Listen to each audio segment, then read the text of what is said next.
राधे राधे। राधे ज्ञान सागर में आप सभी का स्वागत है। आइए आज हम चर्चा करते हैं कि घर भवन कैसे लोगों को प्राप्ति होगी, या फिर घर भवन की प्राप्ति में किसी प्रकार की कोई बाधा आएगी, या फिर घर या भवन की प्राप्ति के लिए ऐसे कौन कौन से ग्रह और कुंडली में कौन सा भाव इसके लिए कारक होता है, और किस प्रकार से घर भवन की प्राप्ति होती है, इसके विषय में कुछ चर्चा करते हैं।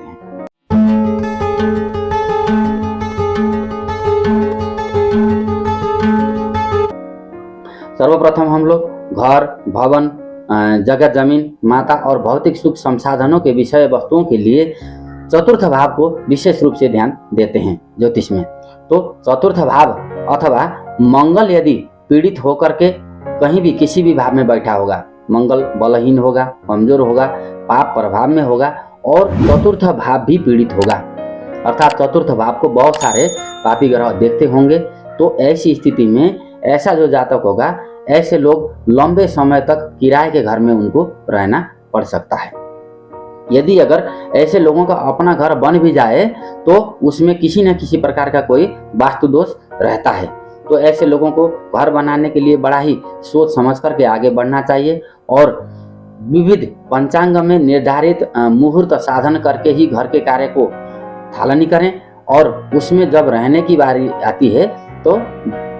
विधिवत घर का जो है वास्तु पूजन करा करके और घर को शुद्धिकरण करके उसी प्रकार से रहना चाहिए, ताकि घर में किसी प्रकार का कोई वास्तु दोष ना रहे। यदि अगर मान लीजिए चतुर्थ भाव के अधिपति अपने घर में हो, उच्च के हों या फिर वर्गोत्तम में होकर के बैठे हुए होंगे, तो ऐसे व्यक्तियों को घर जमीन का जो सुख है वो समय से मिल जाएगा और अपने से ही वो अपना घर जमीन का जुगाड़ कर सकते हैं, उसको जोड़ सकते हैं। इसी प्रकार से लग्न के अधिपति और चतुर्थ भाव में जाकर के बैठे हों और चतुर्थ भाव के अधिपति यदि अगर लग्न में जाके बैठे हों, तो ऐसी स्थिति में लग्नेश और चतुर्थेश का स्थान परिवर्तन योग ज्योतिष में कहा गया है। तो ऐसी स्थिति में ऐसे व्यक्ति का भी बहुत अच्छा घर होगा और घर जमीन माता का सुख भी ऐसे लोगों को बहुत ज्यादा मिलता है। ऐसे लोगों की उन्नति ही माता के आशीर्वाद से होती है, तो उनका भी घर समय से हो जाएगा और बहुत अच्छा घर उनका बनता है।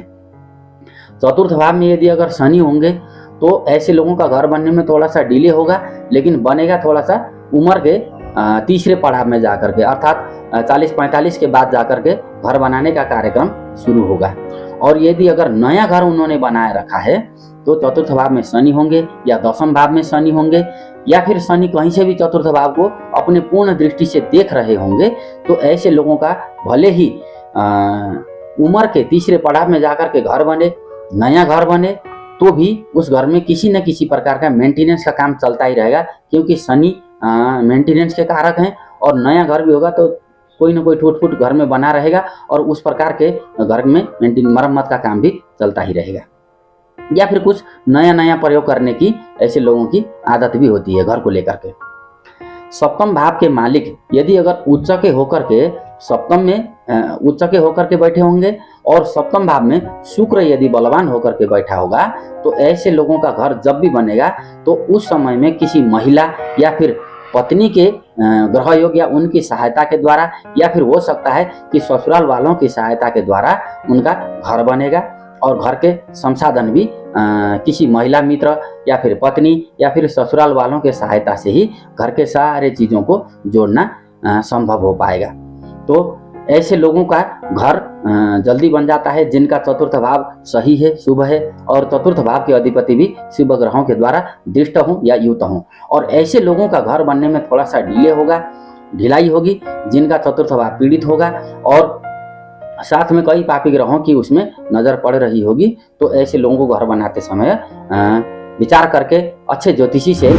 राय शुमारी करके अपनी कुंडली दिखा करके ही घर बनाने की योजना को मूर्त रूप देना चाहिए। राधे।